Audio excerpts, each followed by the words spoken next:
October the 26th, 1988, near Düsseldorf.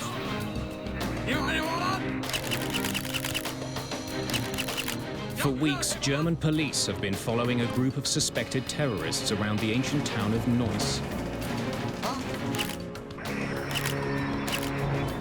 Today, they'll make their move.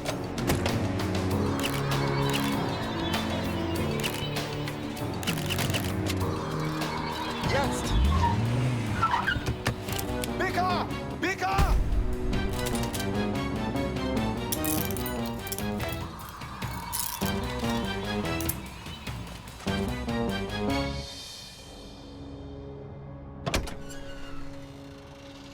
In the trunk of their car, police make an unusual discovery.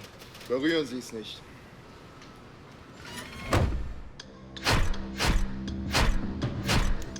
Police raid apartments used by the two men.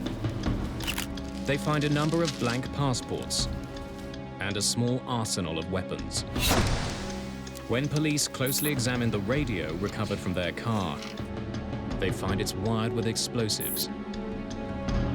Those devices used a combination of an improvised barometric device and a timer, a short delay timer.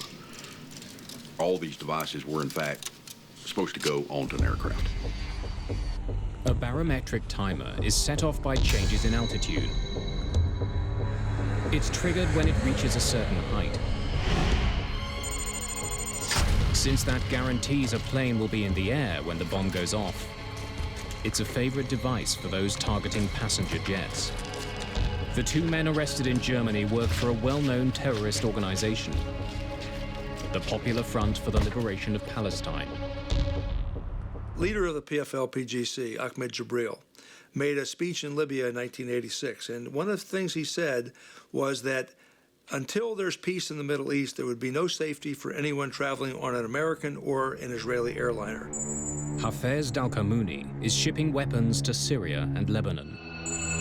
Marwan Krishat is a notorious bomb maker, responsible for bringing down at least one passenger jet. It's just a couple of months until the busy Christmas travel season. With the two men under arrest, German police have made commercial aviation a little safer.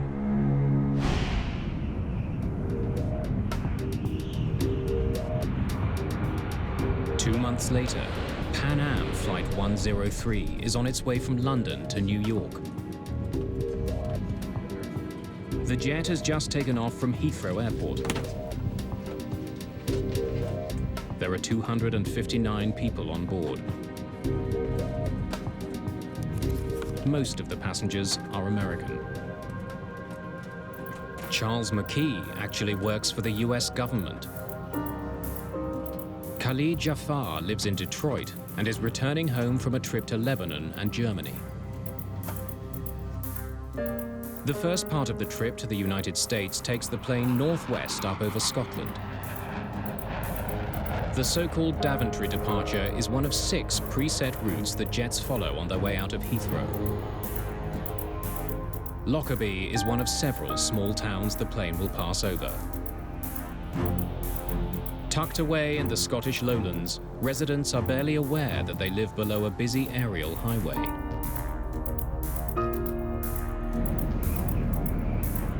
Pan Am calls this 747 Clipper Made of the Seas. As it levels off at 31,000 feet, the crew gets in touch with air traffic control. Good evening, Scottish. Clipper 103, we are level at 310. 103, you are identified. Captain James McQuarrie is 55 years old. Like many passengers on this pre-holiday flight, he's heading home.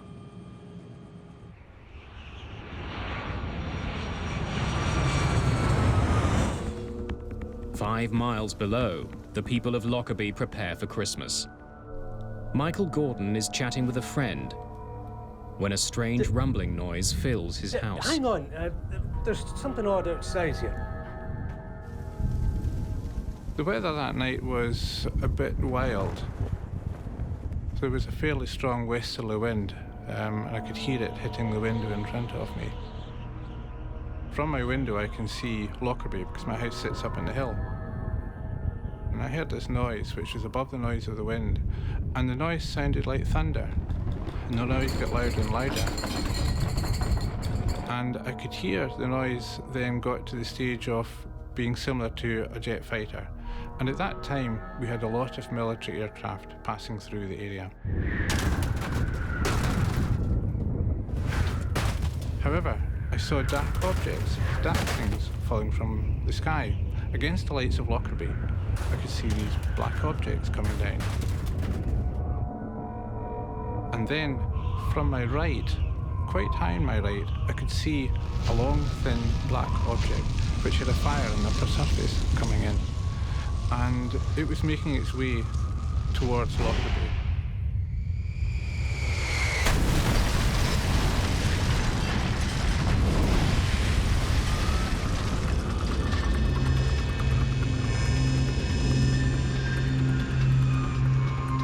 When it hit, there was the most horrendous explosion, and I could hear the tiles on the roof of my house lifting. Hello? Hello? When the explosion took place, the telephone line stopped functioning.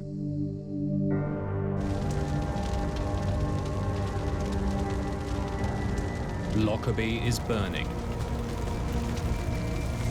Enormous flames reach into the night sky. Michael Gordon races to the neighborhood that is hardest hit. The street was on fire, the lawns were on fire, and houses were on fire. And it was difficult to go without finding my trousers burning and my shoes burning.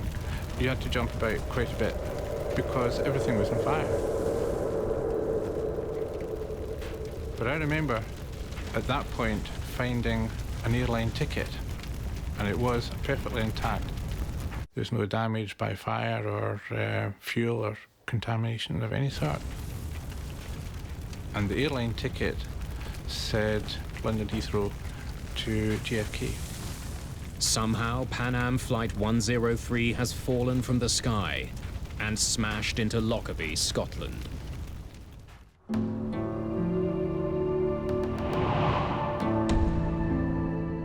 In the daylight, the full horror of the crash of Pan Am Flight 103 is obvious.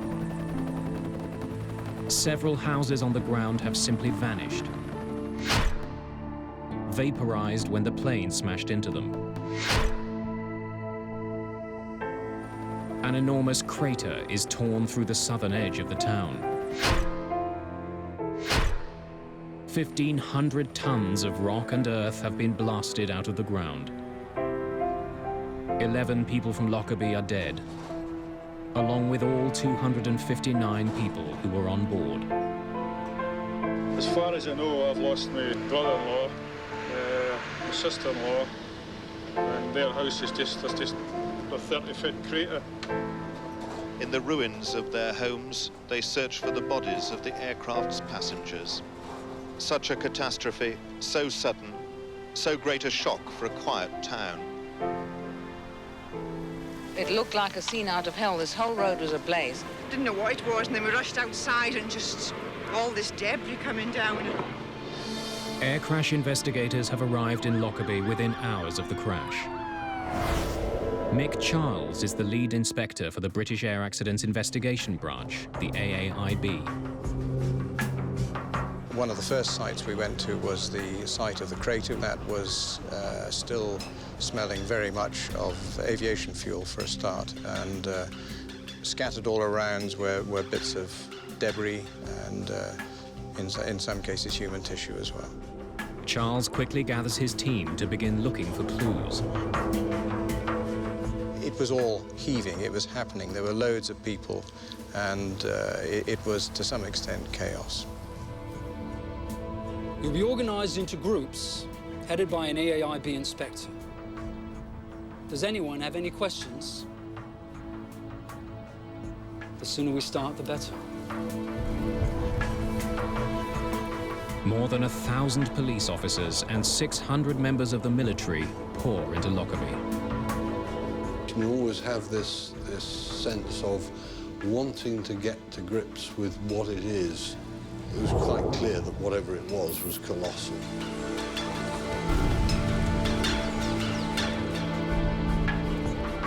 Any debris that's found is put into clear plastic bags and left to be collected later. Dark bags are used to store human remains.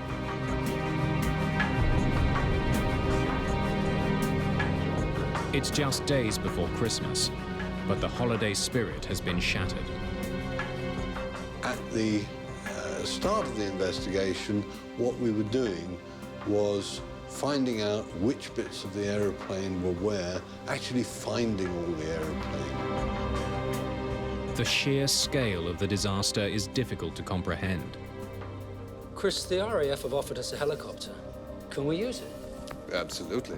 With so much wreckage being found, investigators need to get a bird's-eye view and locate the largest fields of debris.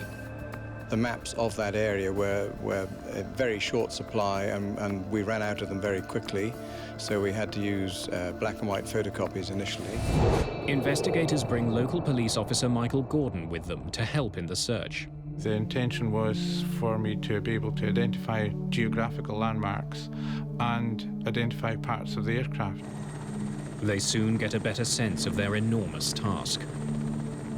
When we were in the helicopter, we could see that the wreckage came out in a cone shape, emanating from Lockerbie, and the cone shape got wider and wider the further from Lockerbie. The principal feature that I was looking for was to try to establish some pattern of the wreckage, which would basically help me direct the ground investigators. They're shocked by what they find. Pieces of the plane are scattered over an area larger than all of London. More than 2,000 square kilometres. It quickly becomes clear that Pan Am 103 was coming apart long before it hit the ground. Normally, you're seeing a fairly contained accident site. In Lockerbie, it was nothing like that, because initially the police had identified half a dozen discrete sites. A 747 is made up of more than 6 million parts. In the mangled remains of the jet, investigators need to find the one that will tell them what happened. The plane's cockpit is eerie proof that Pan Am Flight 103 broke apart in mid-air. Severed from the rest of the plane, it's 4 kilometers east of the city. When looking at the cockpit, I was looking at the roof of it, and the windows were intact. The actual nose part had cracked open, but it was as if it had been chopped off just aft of the cabin, and you could walk round the back and look into the cabin section from the back. Inside the cockpit, investigators note the positions of various switches and controls. They find the autopilot is on and the oxygen masks are still stowed. This is a fairly standard procedure which we would do in any such investigation. The end result was that there was nothing at all untoward found in the cockpit. Everything was consistent with cruising flight. Soon, investigators discover why the damage to Lockerbie was so devastating. The main wreckage which fell on the town of Lockerbie was the wing, which is basically both the left and right wing, complete with a structure in the middle. Investigators estimate that the plane was loaded down with 90,000 kilograms of fuel.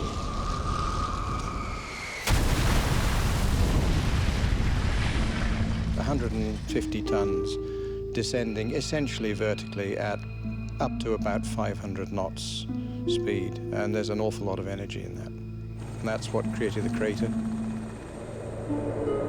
To find the cause of the crash, however, investigators will have to look elsewhere. They need to examine wreckage found south of Lockerbie. These pieces would have come off at the beginning of the disaster.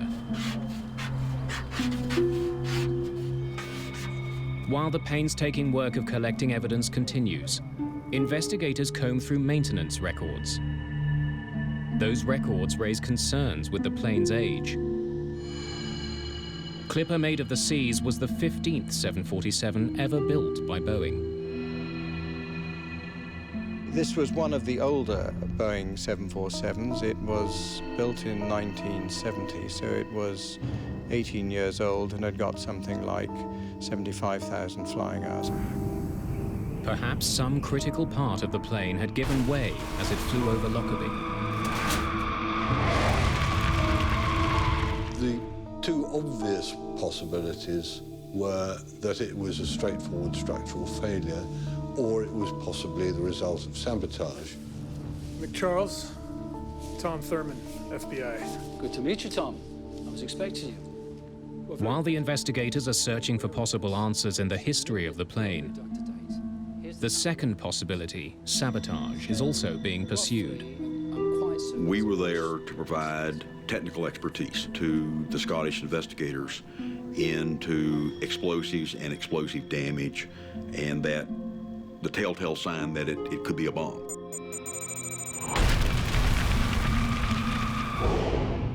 Just 3.5 years before Lockerbie, a bomb had brought down an Air India jet just off the Irish coast.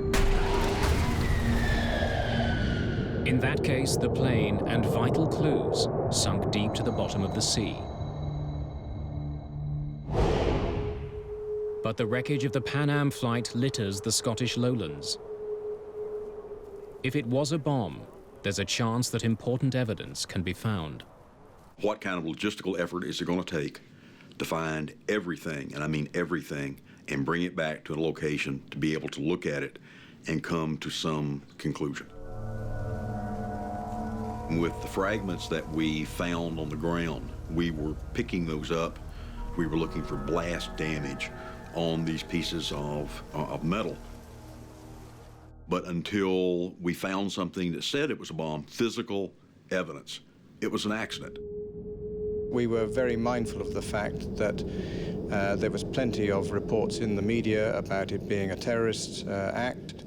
It's a question of what evidence you find and which direction to take the investigation.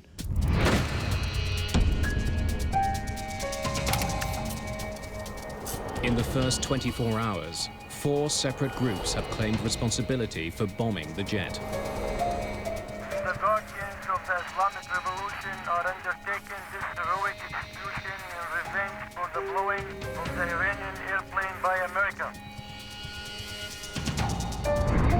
Dick Marquise is an expert on international terrorism working for the American FBI. A number of organizations either claim credit for or were given credit, including groups from Iran and Palestinian groups, and one Irish group also claimed responsibility for it. 6 months earlier, the US Navy shot down an Iranian passenger jet. 290 people were killed. The American government claims it was an accident, but Iran has vowed revenge.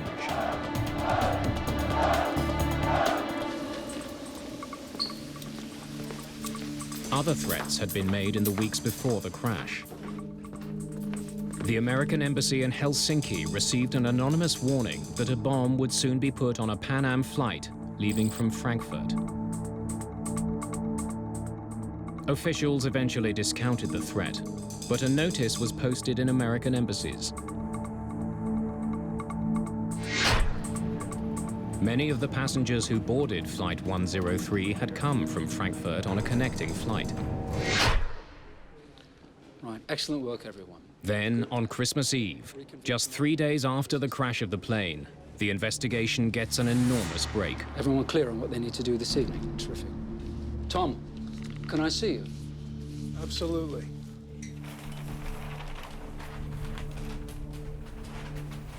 Yeah. You'd like to put your gloves on, I think, for this. Mick Charles had a bag and had a piece of metal in the bag. What is it? We think it's a piece of luggage rail. It helps guide the cargo containers into place. Inspectors in the field discovered items which they recognized as being not part of a normal failure sequence that you would expect if it had been a structural failure. Mick, this has been very near an explosion. That's what we thought as well. Small marks have been made on the metal. Craters that are the telltale signs of a bomb. The hot gases of the combustion process of the explosion hits a piece of particularly metal, and it puts pits in it like you would take a blowtorch. Take a blowtorch and you have a piece of metal and you just barely touch the piece of metal, it'll make a little hole down into the metal. It's the first piece of wreckage from outside the town of Lockerbie to show any signs of being damaged by fire. Where did you find it? I'll take you out in the morning. The Scottish countryside is about to become the largest crime scene in the world.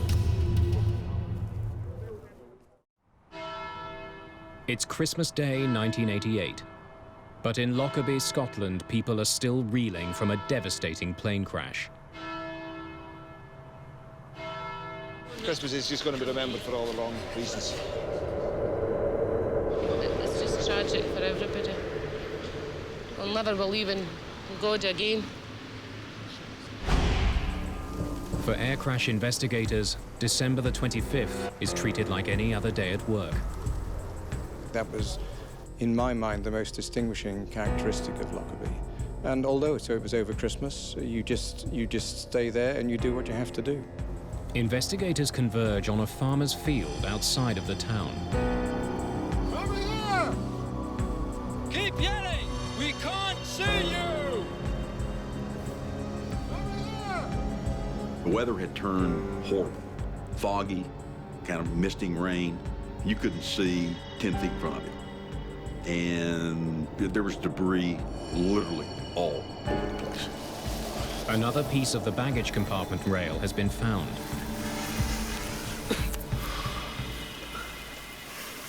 That looks like the piece that you showed me last night.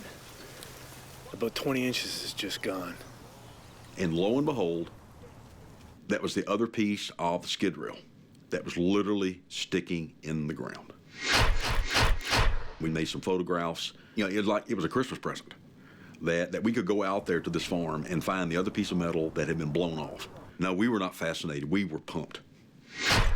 This piece also has pits and craters in it, indications that it was close to an explosion.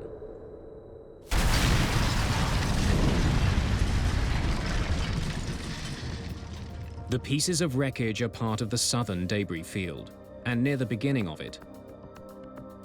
The placement suggests they were some of the first parts to break off the plane. We were very suspicious that it was a bomb which had caused this destruction. But we were not prepared to say anything until we'd had those details confirmed by the forensic experts. A British forensics lab has made the critical link. Traces of 2 chemicals used to make plastic explosive are found on the debris recovered near Lockerbie. On December the 28th, just 7 days after the crash, investigators have their proof and announce it to the world.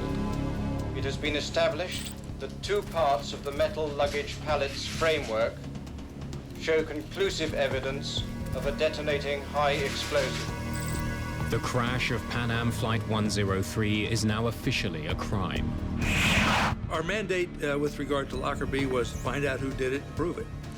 Because what we wanted to do is bring someone to justice and make them answer for killing 270 people. With terrorism now the official cause, rumors start to fly. Speculation eventually focuses on 2 passengers. Charles McKee works for the US Department of Defense. Charles McGee was returning from the Middle East, where he was working trying to free hostages that had been taken in the Middle East during the mid-1980s. The hostages McKee was trying to release were being held in Lebanon. In 1988, a civil war was tearing that country apart. Americans were seen as useful bargaining chips. There was speculation in the media that Charles McKee may have been targeted by terrorists because of the work he was doing. McKee isn't the only passenger who captures the attention of the media. Khalid Jafar was 20 years old and was returning home to the US after a trip to Lebanon and Germany. Perhaps a bomb was carried on board an aircraft by someone who may have had a Middle Eastern-sounding name. Jafar was examined as a potential suspect. The story makes it as far as the US Congress, but no proof can be found that Jafar was involved or that McKee was the intended target. We looked at every single passenger on the plane to see if, in fact, someone could have given them a bomb. The evidence proved that not to be the case. In Lockerbie, investigators from the AAIB continue to sort through the tons of tangled metal.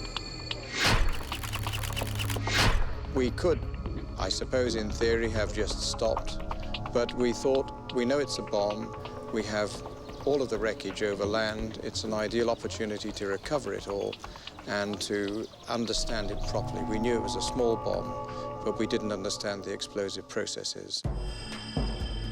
Investigators are particularly interested in the hull of the aircraft.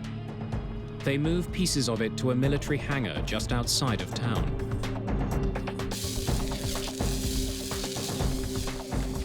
It was a 5-acre shed which was long enough that we could plan to lay the fuselage out, opened up like a clamshell, using the bottom center line of the aircraft as our sort of core line. The fuselage of an airplane is bolted to a series of frames, and each frame is numbered based on how far it is from the front of the aircraft. Before we laid out the wreckage two-dimensionally, we put lines and tapes on the floor to give us a grid, and this grid related to the geometry of the aeroplane.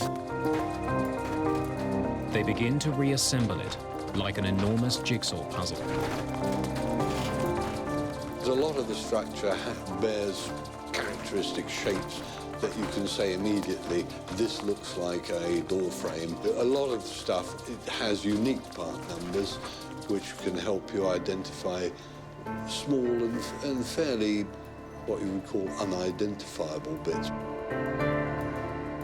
As the work continues, more pieces of the plane are found that show telltale blast damage. Right, the location is 817204. When they gather the pieces that are near the front of the plane, investigators make a chilling discovery. This is where the bomb had started ripping the plane apart. It became apparent that there was an area of the aircraft in which the damage was really quite different from the rest. The fuselage in this section isn't torn, but blasted to pieces. The fuselage structure in the area of the explosion was blackened and sooted. The fractures were very rapid and jagged, unlike normal tearing fractures of skin. Frame 700 runs right round here. Not only do investigators now know it was a bomb, they know where it blasted through the fuselage of the plane. Just outside of the forward luggage compartment. Peter CLAIDEN is responsible for reassembling the cargo containers that were directly behind the shatter zone. The main goal I had was to identify the baggage container that contained the device. We had maybe 20 baggage containers of a similar construction. So it's like having 20 jigsaw puzzles all mixed up. The investigators concentrate on the cargo containers that were found in the southern debris field, wreckage that was ejected shortly after the explosion.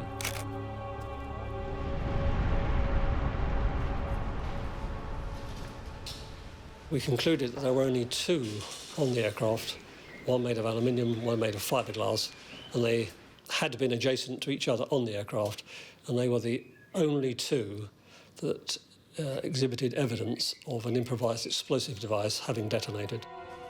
The metal container, AVE 4041, is of particular interest. It was resting directly behind frame 700, where the blast damage is the worst. The damage caused to the metal container was quite severe. The damage to the adjacent fiberglass container, I think you might call it collateral damage. Investigators create a simple framework and attach the pieces of the real cargo container to it. As they do, it becomes clear. AVE 4041 carried the bomb that brought the plane down. Closely examining damage to the floor and the side of the container, investigators are also able to pinpoint the height of the bomb, where it was in the container when it exploded. What that said to me was that the device was probably in a suitcase, and that suitcase was probably not on the floor of the container. It looked like it was one level up. According to luggage records, it means that the bag containing the bomb had come from a connecting flight. While investigators are assembling a piece of the metal container, they discover a fragment of wreckage that doesn't belong. When I was looking at it, I saw a little piece of debris trapped in one of the folds. So gently flexing this apart, it fell out. When I looked at it, I could see it was a fragment of a printed circuit board, an electronic circuit board. Can you bring me a camera and an evidence bag, please?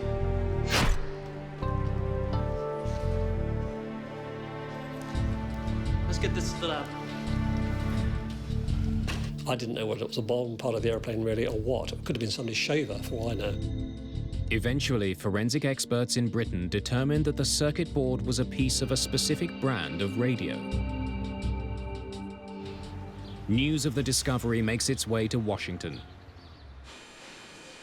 It reaches Tom Thurman, who's returned to his office there. And lo and behold, an identification was made into a Toshiba SF-16 radio. And ironically enough, the name on the side of that radio, just as a brand name, I guess, was called a bomb beat radio. The radio cassette player had hidden the bomb. It's very similar to the one that was recovered by German police when they cracked the Palestinian terrorist cell 2 months before the bombing. Had German police somehow missed something? Had a bomb made here been used on the Pan Am flight?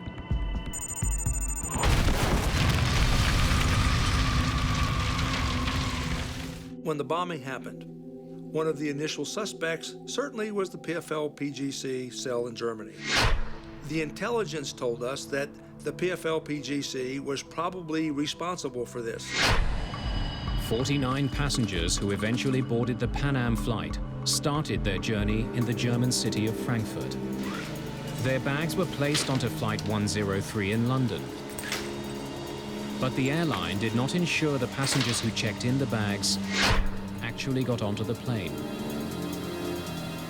Perhaps a bomb made in Germany had slipped through the cracks at Heathrow while the terrorist walked away. We had to then, if that was the case, prove it. As the investigation continues, there's a puzzling discovery. While made by the same company, the cassette player used in the Lockerbie bombing is slightly different from the one that was seized in Germany. Both were contained in Toshiba radios, but one was a one-speaker model, and the one that blew up the Lockerbie plane was a two-speaker, more updated model radio. The difference in the model of radio being used raises doubts. Perhaps the terrorists in Germany are not responsible. You can look at the way that a device is put together and say, hey, I know who put this together because I've seen this before, and this is the way that this bomb builder puts a bomb together. They call it a bomber's signature. Law enforcement officials need more clues to figure out who had built the bomb.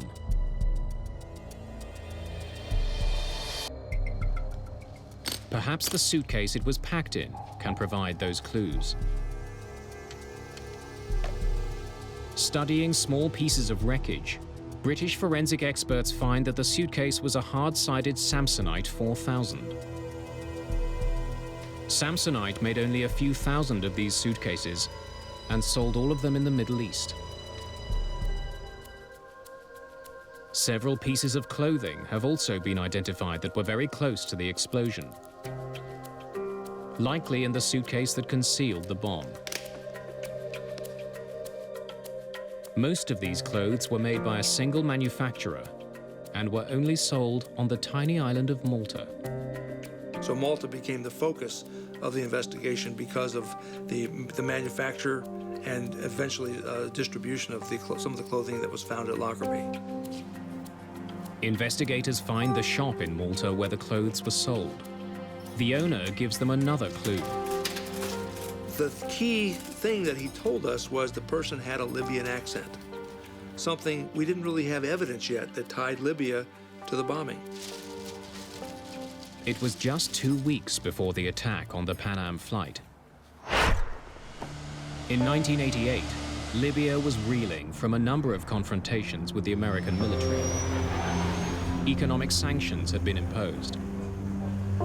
The country was isolated, and its leader, Muammar Gaddafi, aggressively anti-American. Perhaps the bombing of the Pan Am flight was an attack by Libya against the United States. Poring through baggage records for the Pan Am flight, police discover one piece of luggage that had been carried from Malta to Frankfurt earlier that day. Bag number B8849 had then been sent through to Britain's Heathrow Airport. Once there, it was placed on the second level of cargo container AVE 4041. It was the Samsonite case investigators now know carried the bomb.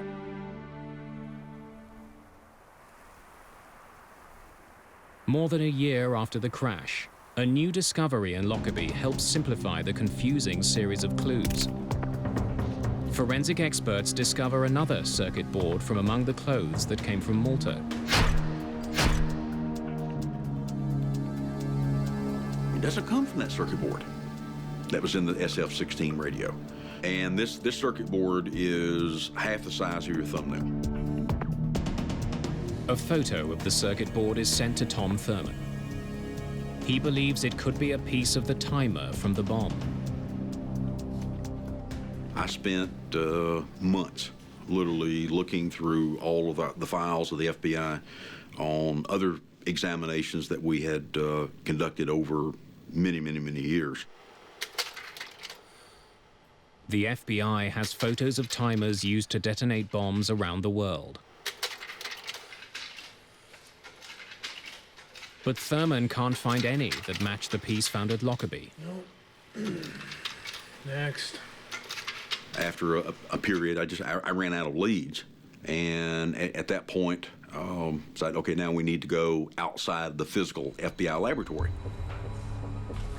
Thurman eventually takes the photo of the circuit to the Central Intelligence Agency. I called a contact of mine and I said, I need to bring something over for you to look at. Sifting through reports on various bombings, Thurman finds a match. Wait a second. That could be the same. Do you have this timer? When Thurman closely examines the timer captured by the CIA, he's stunned. Within a few minutes, literally, I started getting cold chills. And right now, as I talk about it, cold chills start on me, because I can still see that moment so vividly in my mind that I'm looking at that circuit track that's just like what I'm seeing in the photograph. This is what we're looking for. The timer the CIA has was seized in Africa a few years earlier. 2 Libyan men were trying to get it and several pounds of explosives past airport security. It's identical to the timer used to bring down Flight 103 and wouldn't be set off by changes in pressure like the barometric switch discovered in Germany. This device was set to go off at a certain time, not at a given altitude. This is the timer. This is a long delay timer that brought down that aircraft. But now we want to know, okay, where'd this come from? The Lockerbie bomb used a different timer and a different radio than the bomb found in Germany. Someone else was behind the destruction of the jet. This was not made in somebody's home laboratory. This was a extremely professionally made timer.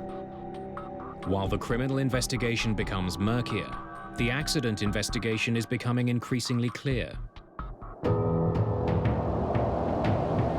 The investigation eventually moves from Scotland to Farnborough, England. Well known for its aeronautics industry, the town is home to the AAIB.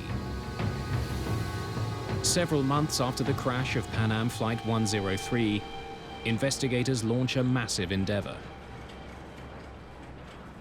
They begin to rebuild a 20 meters section of the fuselage from the ruined jet. They hope that it would give them information their two-dimensional reconstruction couldn't.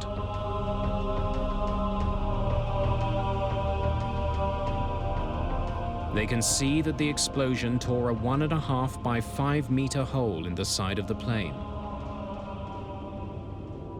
Chris Prothero is a senior inspector of air accidents at the AAIB.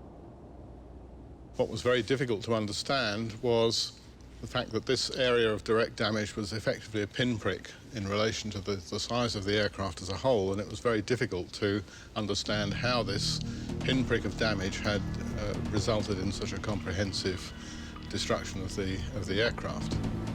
The bomb that brought the plane down had less than 0.5 kilogram of explosive, yet its destructive power was immense. Investigators want to learn more about how shock waves behave inside a jet. It's rather like a freeze frame on a video footage. If you can capture that point as the thing is coming apart, it tells you a great deal about the way it's coming apart.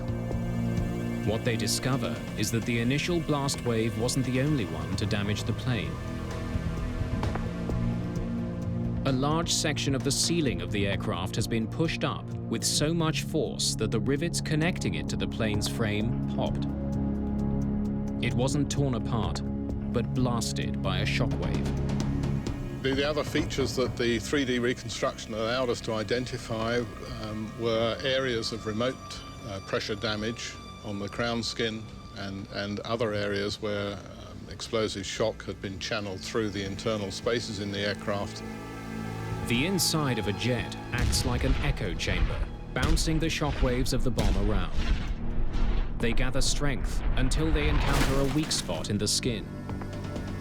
When they do, they blast through. The work in Farnborough is powerful proof of how destructive even a small bomb can be, and how vital it is to track the bombers down. Almost 2 years after the Lockerbie disaster, the criminal trail of evidence brings investigators to Zurich. The timer that detonated the bomb is traced to a Swiss company called Mayday. One of the owners of the company admits to building it.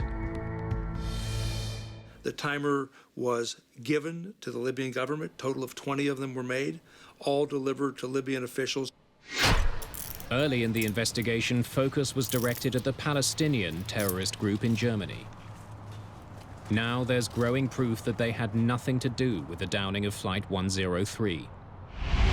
There were any number of suspects, and it wasn't until we kept putting everything in one pile, and the pile kept stacking up, and it spelled Libya. Criminal investigators have linked the timer that detonated the bomb to Libya. They know that a Libyan bought the clothes that were in the suitcase. And they know that Libya has a recent history of military confrontation with America. All they need now is the bomber himself. In 1999, they finally have him. At the time of the disaster, Abdel al-Megrahi was an intelligence officer for the Libyan government. He's arrested and charged. He was a high-ranking Libyan official. He certainly could have access to whatever he wanted. Our investigation determined that Megrahi also had a front company at Mayday. He had been there many times. He certainly knew each other. When you start to see all the connections and these things just start fitting together, it made it easier to accept our evidence. In 2001, Scottish judges sentenced him to life for the murder of 270 people. 2 years later, the government of Libya officially accepts responsibility for the bombing and pays $2.7 billion to the families involved. Anger is also aimed at Pan Am for the role it played in the disaster. A Scottish inquiry points a finger at the company. The passenger who checked the bomb onto Flight 103 did not get on board. It's a fact that Pan Am could have discovered had it been following proper procedures. One of the things we discovered when we looked into the bombing of Pan Am Flight 103 was that there were several bags on that plane that did not correspond to passengers. One of the changes that came about as a result of the Air India bombing was that airlines were forced to make sure no bag was put on a plane without a passenger accompanying it. It's called passenger baggage reconciliation.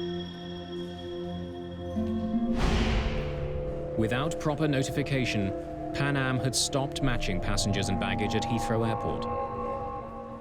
So that rule that said that all passengers and luggage have to be matched was not followed. The company was eventually found guilty of willful misconduct.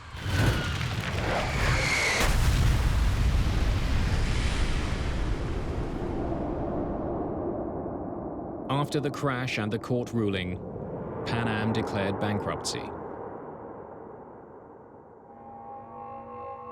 20 years after the bombing of Pan Am Flight 103, its shattered fuselage still stands in Farnborough, England. Those pieces may soon be used to train investigators here and around the world. A critical aid in case terrorists strike again.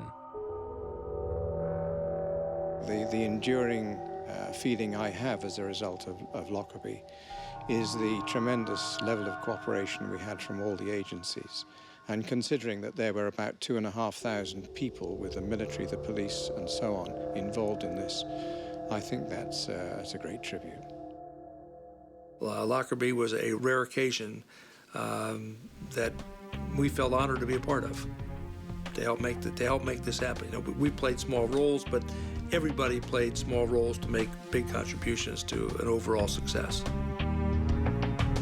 In the town of Lockerbie, there's little evidence today of the horror that exploded from the sky 20 years ago. In a small church, near where the dying plane's cockpit landed, is a stark reminder of the toll of terror and the importance of bringing the guilty to justice.